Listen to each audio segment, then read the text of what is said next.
Picture this.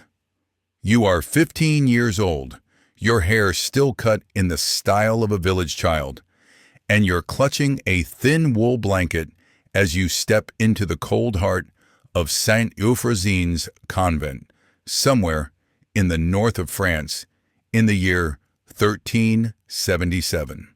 The stone beneath your bare feet bites with each hesitant step.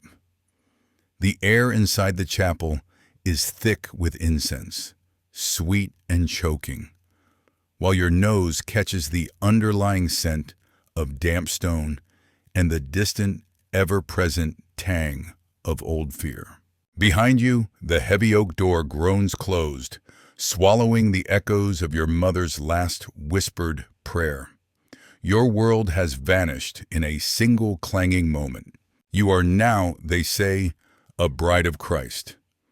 But as the door's lock slides home, you sense a presence behind you that is not divine. Your hands tremble. The silence of the convent is not holy. It's a trap that tightens with every breath. And tonight, for the first time, you realize you are completely, terrifyingly alone. You're told that this place is a refuge, a sanctuary from the world's dangers. That here, among sisters in Christ, your soul is safe and your virtue protected. But listen carefully. The walls themselves whisper a different story.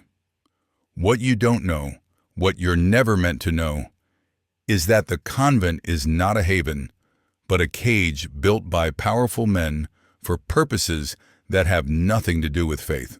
Outside, villagers cross themselves and nod in respect as they pass the convent gates, never suspecting that behind these walls, salvation comes at a monstrous price. The rituals that await you would make modern prison scandals look almost innocent. Everything you thought you knew about piety is about to be shattered. Because here, in this shadowed warren of corridors and cells, the difference between prayer and punishment disappears. But here's where it gets even more disturbing. You're not here by your own will. You're not even here because of some special calling or a family tradition of devotion. You were sent, traded almost, because your father couldn't afford a dowry, because your elder brother needed your share of the inheritance, or because a whispered scandal in your village demanded a sacrifice to cleanse the family name. Historical records from convents across Europe tell the same story, century after century. Thousands of girls and young women forced behind cloistered walls as political pawns, economic burdens, or scapegoats for sins they never committed. In the records of Avignon, 1365, Bishop Jean d'Arcy stands accused by a group of nuns, women whose voices usually never left the convent, of systematic abuses that no one in the outside world could have imagined. But his trial, like most, vanished into silence, and his name was quietly restored to honor. You wonder how many more like him still hold the keys to these iron-bound doors. You clutch your blanket tighter, following the Mother Superior, her face carved with the hard lines of habitual suspicion. Her steps echo in the endless hallways. Obedience is salvation, she intones, eyes sliding past you as if already measuring your capacity for submission. At dinner, you kneel on the cold stone, your knees aching, while the senior nuns recite prayers with voices as flat and distant as tombstones. They watch you, weighing every movement. Any slip, a glance, a cough, a breath out of turn will be noted. The rules are not merely strict. They are designed to break you down, to make you silent, invisible, and easily controlled. Think you know what convent life meant for medieval women? Think again. This is not the gentle retreat the poems and paintings promised. It's an institution designed to erase your identity, strip away your defenses, and make you utterly dependent on those who claim to save your soul. The Church praises its daughters as paragons of chastity, but beneath the hymns and ritual, there is a brutal hierarchy where the powerless are at the mercy of those with absolute authority. According to papal records from the early 1400s, it was common for local lords and bishops to visit their flocks unannounced, using their right of confession to interrogate, to intimidate, and sometimes to choose favorites for reasons that have nothing to do with spiritual guidance. You hear the stories quickly, whispered by trembling voices in the laundry room, behind the kitchen door, or in the brief privacy of the garden.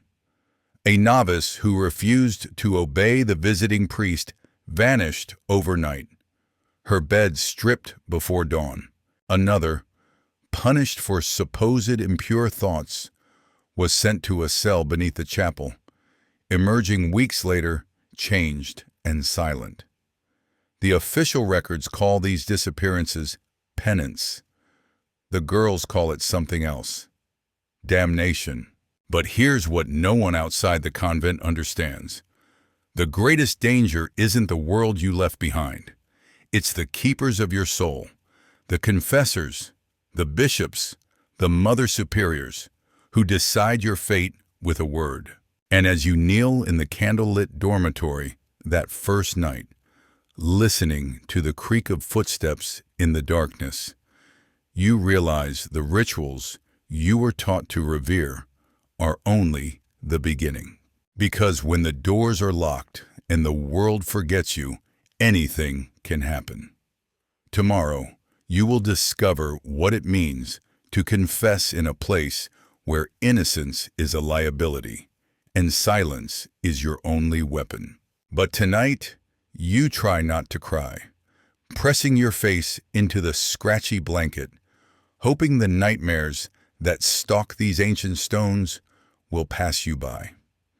You have no idea what price you'll pay for survival, or what you'll become just to endure. And what happens when the keepers of your soul become your tormentors? That's a secret the convent is determined to keep.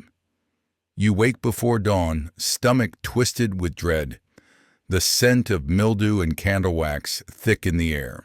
The novice mistress moves through the dormitory, her keys jangling with every step, her voice hushed but sharp. Rise, morning prayers. You shuffle with the other girls, bare feet scraping the flagstones, filing into the shadowed chapel. Outside, the world is still blue-black with night, but inside, the candles gutter as you kneel, the cold seeping through your bones. The prayers are chanted in Latin, syllables you barely understand, while your mind churns with questions you cannot ask. After prayers, breakfast, a thin broth, a crust of bread.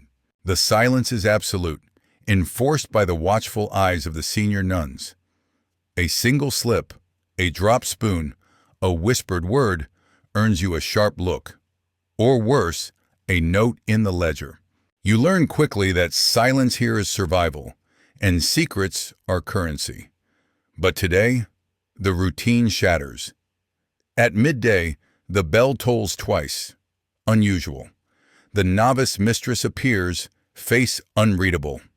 You come, she leads you down a narrow corridor lined with closed doors, each one a world of rumor and fear. Your heart beats against your ribs as you're ushered into a small dark chamber. There, in the center, sits Father Michel, the visiting confessor. His robes are spotless, his eyes fixed on you in a way that feels both clinical and predatory. The door closes. The world narrows to the scrape of his chair, the scrape of your knees against the floor. Confession cleanses the soul, he says, voice gentle but cold. But honesty is essential. Nothing must be hidden from God's servant. You stare at the floor, repeating the phrases you've been taught. But his questions are not the ones you expect. He asks about your body, about thoughts, dreams, feelings you barely understand. Each answer seems to disappoint him, or amuse him, or lead to even more specific, uncomfortable demands. Have you had impure dreams? Do you know the cause of temptation? The room seems to close in, the air growing thick and heavy. You sense that this is no ordinary confession. This is something else, something darker. You're not alone in your dread. Whispers among the novices confirm what you already fear. These confessions are systematic, regular, and always private. Punishments follow the slightest perceived sin. Extra prayers, harsh fasts, or silent isolation in the convent's coldest cellars. But here's where it gets worse. You soon realize that the confessional is a place not just of discipline, but of grooming. The line between penance and exploitation blurs until you can no longer tell where one ends and the other begins. Historical records from the convent of San Zaccaria in Venice, 1491, describe the secret penance sessions led by Father Tommaso.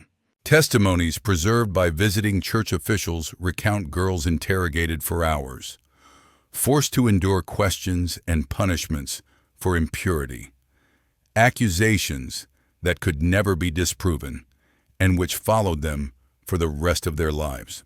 In many convents, these sessions were an open secret, enforced by senior nuns who wielded the threat of eternal damnation with chilling efficiency. But the horror doesn't end with the priests. The Mother Superior and senior nuns, women who should have protected the vulnerable, instead enforce the will of the visiting clergy. They watch for signs of resistance, an unsteady voice, a rebellious glance, a tear wiped too quickly away. Any sign of reluctance is noted, punished, and if necessary, reported to higher authority. You learn to hide your feelings, to keep your gaze lowered, your voice steady. But even this is not always enough. One night, a young novice named Isabel disappears. Her bed remains untouched, her blanket folded neatly at the foot. The next morning, the other girls whisper, "She's under special penance." But no one says more. The lesson is clear. Question too much, resist too visibly, and you vanish. The threat is always there, hovering, a specter more terrifying than any punishment the outside world could imagine. You start to see the system for what it is, a hierarchy where the powerless are broken, one by one, until obedience is instinct. The fear becomes part of daily life, a constant, gnawing presence. Every interaction is shadowed by the possibility of being summoned, questioned, or marked for penance. The silence grows thicker, more suffocating, and still, the outside world believes you are safe. But here's what no one tells you. Sometimes, the worst wounds leave no mark at all. They are hidden beneath layers of obedience, silence, and shame. You witness the transformation of girls who arrived hopeful, bright-eyed, and curious, into silent, hollow shadows of themselves. Their laughter vanishes. Their eyes grow dull, and you understand, with a sickening certainty, that survival here means surrendering more than your freedom. It means surrendering your voice, your dignity, your sense of self. You can't help but wonder how many others have passed through these gates before you, swallowed whole by the system, their stories lost to time and silence. Historical accounts suggest the numbers are staggering. Inquisition records from the late 15th century detail dozens of cases where complaints by nuns were suppressed evidence destroyed, and witnesses threatened into compliance. The church's power is absolute, and within these walls, there is nowhere to run. Right now, you're feeling the weight of these revelations. You've witnessed the breaking of a young novice's will, her voice silenced, her fate sealed behind locked doors. If you need to keep uncovering the buried truths behind these sacred walls, hit subscribe now. There are secrets here that will change how you see history and yourself, but the horror is only beginning, because soon you'll see how the very laws and rituals meant to protect are twisted into tools of domination. And what happens next will leave you questioning everything you thought you knew about faith, power, and survival. You wake to the tolling of the morning bell, your eyes gritty from a night of restless dreams. All around you, the dormitory is quiet, too quiet. One bed remains empty. The others rise wordlessly, faces set and pale, avoiding your gaze. You swallow your fear and join the procession down the winding stone corridors, each footstep echoing through halls that feel less like a house of God and more like a labyrinth designed for forgetting. Breakfast passes in silence. The eldest nuns distribute bowls of thin gruel, their eyes flicking from face to face, searching for any hint of rebellion. Overhead, the rafters drip with condensation, and every sound, the scrape of a spoon, the shudder of a cough, seems amplified in the tense, watchful air. You learn to keep your head down. Even in a crowd, you are alone. But what you begin to realize as the days wear on is that the convent is its own ecosystem, a closed system where power accumulates in the hands of a select few. You notice how senior nuns enforce the rules with cold efficiency. Some wield their authority as if they enjoy it, while others seem brittle and haunted, as if they were once like you, hopeful, trusting, afraid, and have been remade by the place itself. The youngest are assigned the hardest tasks, the coldest beds, the most humiliating chores. Punishments are public, designed to humiliate and isolate. Hours kneeling on stone, days of bread and water, entire weeks of enforced silence. And above all of this, the knowledge that every word, every glance, every minor infraction will be reported and remembered. But here's where the system shows its true face. When visiting authorities arrive, the atmosphere shifts. The bishop's carriage rolls through the gates, wheels splashing mud across the courtyard. The nuns scurry to prepare, and you feel a collective shiver of dread pass through the convent. The bishop and his attendants sweep through the halls, inspecting the dormitories, the kitchens, the chapel. But their interest isn't in prayer or piety. It's in the girls themselves. You hear the whispered warnings. Stay out of his way. Don't meet his eyes. Don't attract attention. You learn that a smile at the wrong time, a misplaced word, can bring consequences that last for years. Historical accounts make it clear. Convents across Europe, from Rouen to Naples, operated as personal domains for the men who controlled them. The 1427 investigation of the convent of Saint Denis in Paris exposed an entire network of nighttime visitors, bishops, priests, and powerful laymen whose presence was never questioned. The official records speak of unauthorized rituals, but the meaning is clear to anyone who can read between the lines. The girls who disappeared during these visits are never mentioned again. Their absence is explained as illness, transfer, or, worst of all, spiritual unfitness. Your daily life becomes a careful performance. You memorize the rules. Never speak out of turn. Never question a command. Never look for help where none will come. Senior nuns teach you how to survive, sometimes with pity, sometimes with a hardness that frightens you. One Sister Madeleine whispers to you while scrubbing the chapel floors. Obedience keeps you alive. Remember that. Even when the bishop comes, her eyes are hollow, her hands red and raw from years of penance. Punishments escalate when the bishop is in residence. Girls are summoned for private inspections, their names called aloud in the refectory. The chosen ones return hours later, eyes downcast, voices muted, sometimes limping.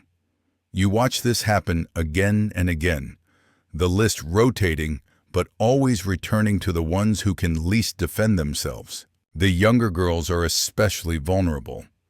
You start to fear for those whose beauty attracts the wrong kind of attention. But the cruelty is systematic, not random. Punishment cells exist for a reason. Small windowless rooms beneath the chapel, cold as crypts and always damp. You're forced to scrub these floors on hands and knees, the smell of mold and rot making you gag.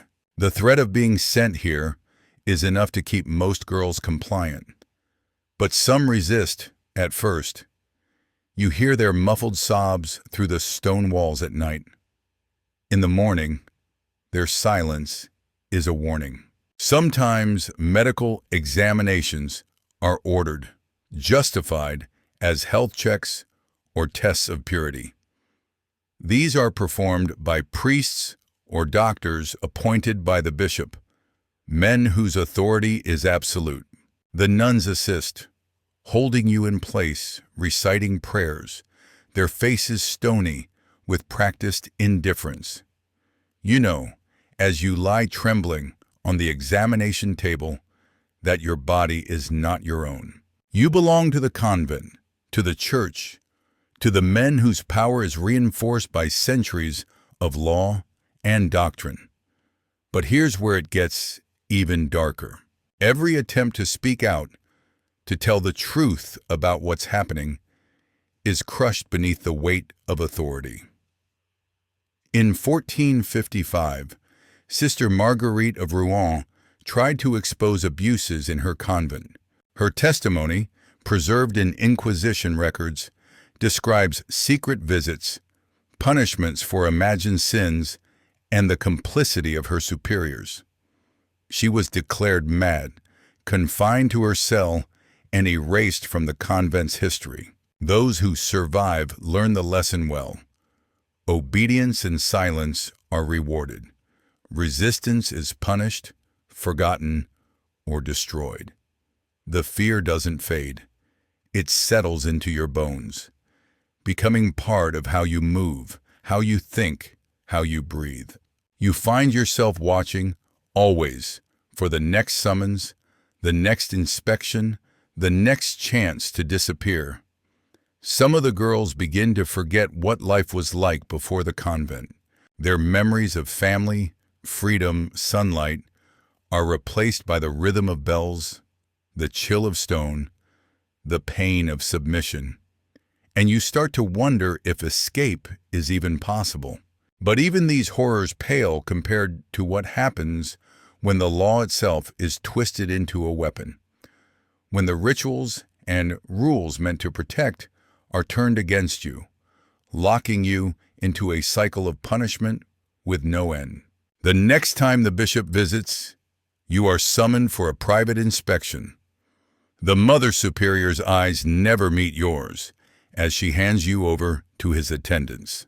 You understand at last that every door here opens inward, deeper into the labyrinth, and that what waits in the center is not redemption, but annihilation. There is no rescue coming from the outside. There is only the system grinding on year after year, crushing those who cannot be remade. You wonder who you will become, how much of yourself you will have to give up, just to endure.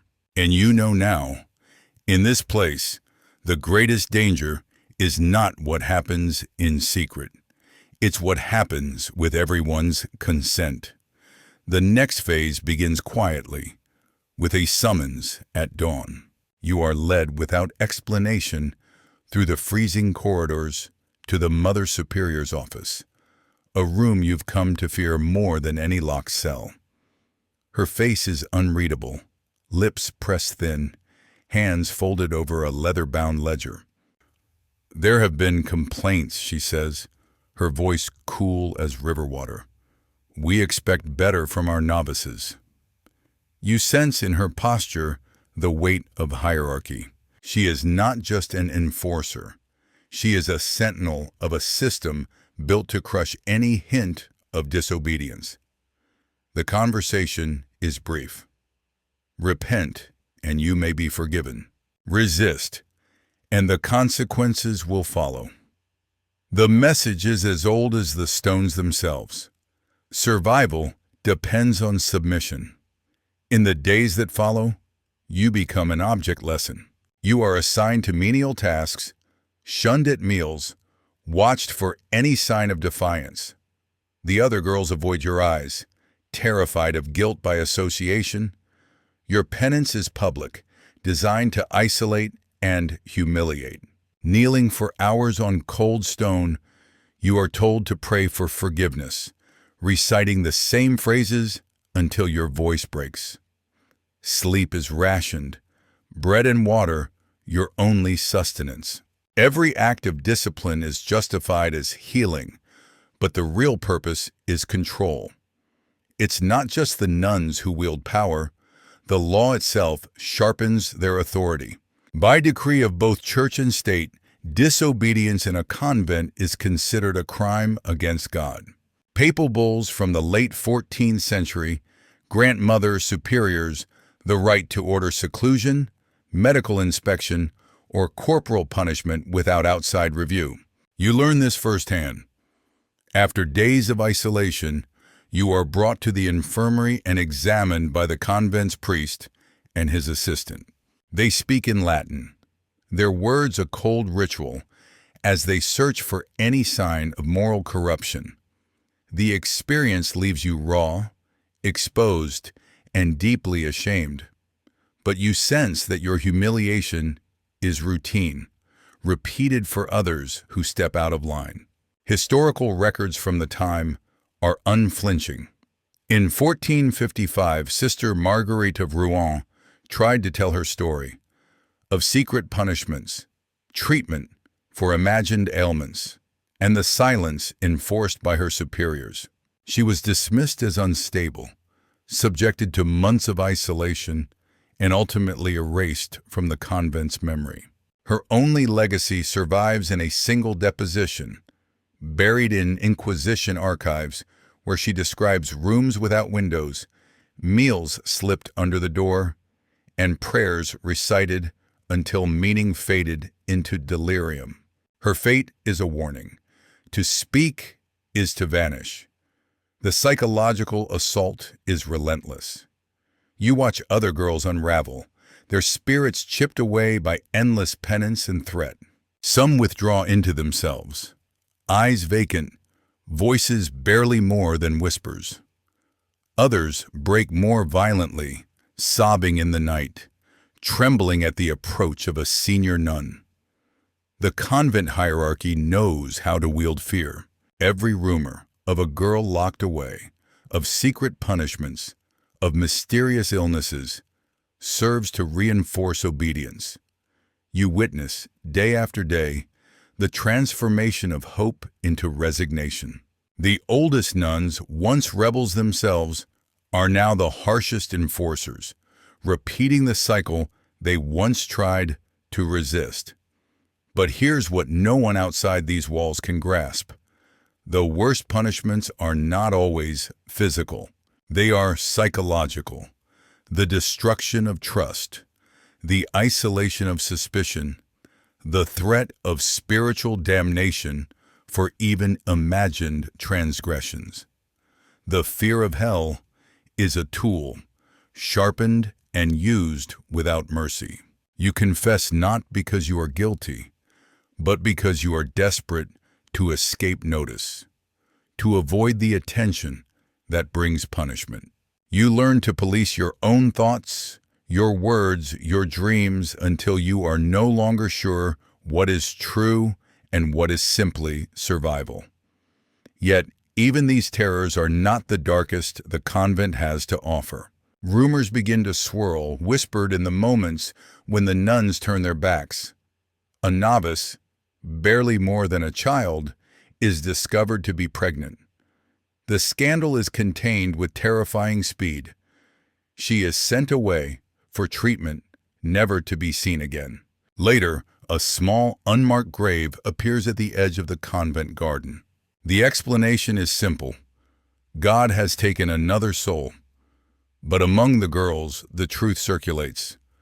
Sometimes, escape from the convent's control is more dangerous than captivity itself. You begin to notice the signs, the glances, the quick silences, the fear whenever a senior nun approaches.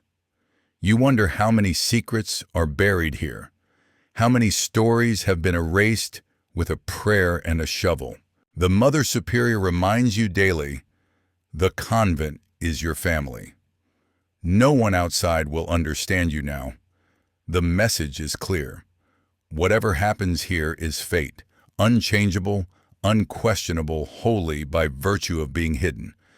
But the truth is far worse. The law that was meant to protect you is now a cage, and every prayer you utter is a plea not for salvation, but for simple survival. You realize you have become both prisoner and warden, keeping yourself in line to avoid the punishments you once thought impossible. And as the bells ring out for evening prayers, you catch your reflection in a darkened window. Pale, silent, and almost unrecognizable. You wonder, with a shudder, how much of yourself is left to lose before you, too, become just another silent shadow, another secret buried in the convent's unmarked earth. The darkness inside the convent deepens, settling over everything like a heavy veil. What once felt like cruel discipline now reveals itself as something far more monstrous, an entire system built to protect its own secrets, no matter the human cost. You begin to notice the patterns, the invisible mechanisms that keep terror humming quietly beneath the surface of daily ritual. Every prayer, every rule, every locked door works together to hide the real crimes, ones that can never be spoken aloud. It's the middle of winter when you learn the full extent of what happens to those who can no longer endure. The younger novices start whispering about Sister Agnes, a bright girl with an easy laugh who suddenly vanished from the refectory. At first, the nuns claim she has been sent to another house for spiritual recovery. But late at night, as you scrub floors in the freezing corridor, you hear Sister Madeline mutter, "Don't ask. She's beneath the chapel now." The words sink into your bones, colder than the stone beneath your knees. That night, you cannot sleep.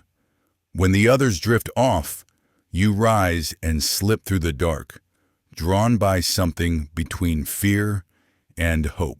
The chapel looms above you, silent and empty, but below, beneath the altar, a faint, sour stench creeps from the floorboards. You find, hidden by a curtain, a trapdoor leading down into the crypt. You do not open it, but you see the iron lock and you know, with a sick certainty, that it is not meant for the dead. The next morning, the atmosphere is changed. The Mother Superior's voice is sharper, her eyes more watchful. During prayers, a group of visiting priests arrives unexpectedly. Their presence brings a tension you can feel in the air, a mixture of fear and anticipation. The priests are given private access to certain girls, always chosen by the senior nuns. Those summoned return pale and silent, their faces drawn. No one speaks of what happens in the priest's quarters, but you see the bruises, the sudden limp, the way some girls will not meet your eyes. A rumor spreads. Those who resist are threatened with damnation, or worse, accused of spiritual impurity and sent to the punishment cells. But here's where the true horror emerges. Not just in isolated acts, but in the way the whole convent normalizes and covers for them. You discover that the community outside the walls, parishioners, townsfolk, even your own family, revere the convent as a place of virtue. Gifts and alms pour in, praise flows from the pulpit, and parents urge their daughters to seek God's peace in the cloister. No one questions the disappearances. No one asks why some novices return changed or never return at all. Sometimes the consequences are impossible to hide. In the spring, you hear muffled sobs behind the infirmary door, a novice, barely 14, writhing in pain, her belly swollen. The nuns insist she is sick, possessed, or being punished for imagined sins. But the truth whispers among the girls. A secret pregnancy. A child who will never see daylight. The fear of discovery is so great that desperate measures are taken. Historical records from the convent of Sant'Agata in Florence describe the discovery of a mass grave of infants beneath the chapel in 1483, the result of decades of concealed scandal. You shudder, wondering how many unmarked graves lie beneath your own feet. The senior nuns move quickly, covering their tracks. The novice is sent away for her own good, and the rest of you are warned that disobedience brings shame upon God. The lesson is clear. See nothing, hear nothing, say nothing. To survive, you must play your part. Act pious, keep your head down, become invisible. Every day, you feel yourself fading, your laughter and hopes worn away by fear and complicity.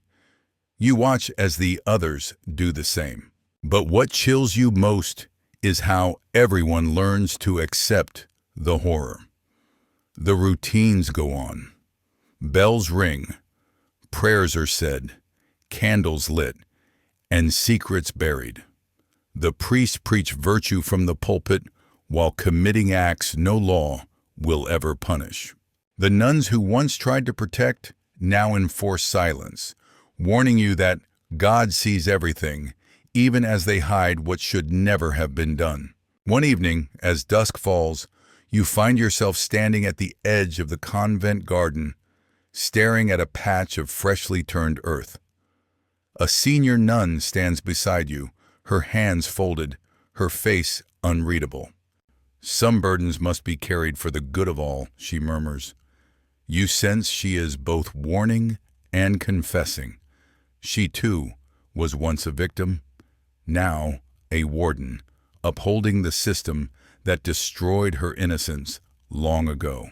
You realize the true horror is not only what is done here, but how it is accepted. The world outside calls this place holy. Inside, survival means learning to live with what you cannot escape or change. In the end, you are left with a choice as old as the convent itself. Obey and disappear inside yourself, or resist and risk vanishing altogether. The only hope for those who endure is to remember, even in secret, that what has been done to you is not your fault. But the walls do not care. The prayers do not save. The silence is complete. And as you kneel for evening prayers, your lips moving in unison with 100 others, you understand that the greatest crime of all is how easily horror becomes ordinary, how suffering becomes just another line in the ledger, another secret sealed beneath the stone. You are summoned for the last time. The air in the convent is stifling, thick with the scent of incense and old wax. You are led into a chamber where the Mother Superior sits with folded hands. On either side, the visiting priest and 2 town elders wait, their faces grave. You stand accused of moral corruption, the priest intones, voice echoing from the stones, of bringing shame upon this holy house.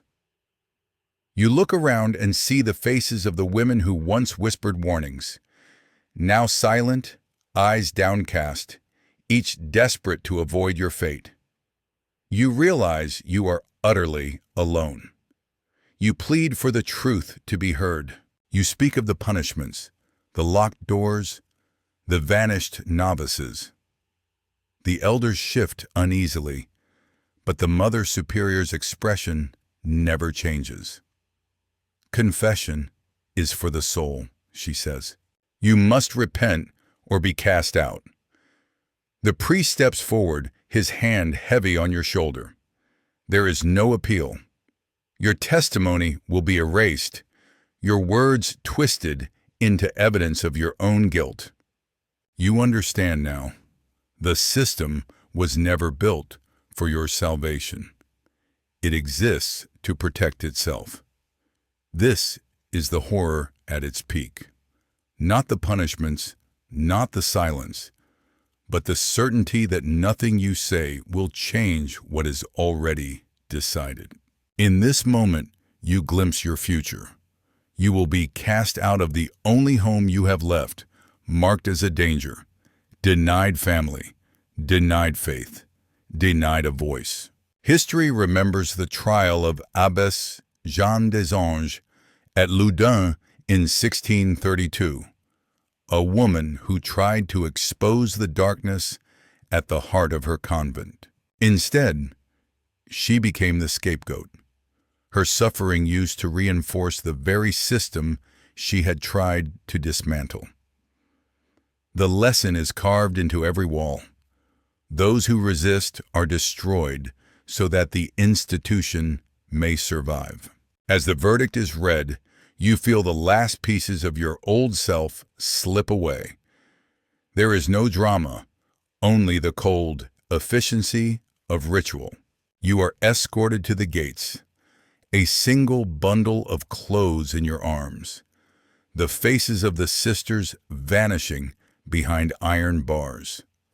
The sky is gray and endless. You walk out alone, every step a severance from the only world you've ever known. For days, you wander the edges of the town, shunned by those who once called you daughter, cousin, friend. The shame clings to you, a mark more permanent than any wound. Others have walked this road before you. Women cast out for speaking, for breaking, for refusing to play the part assigned to them. Some vanish into poverty. Others disappear entirely.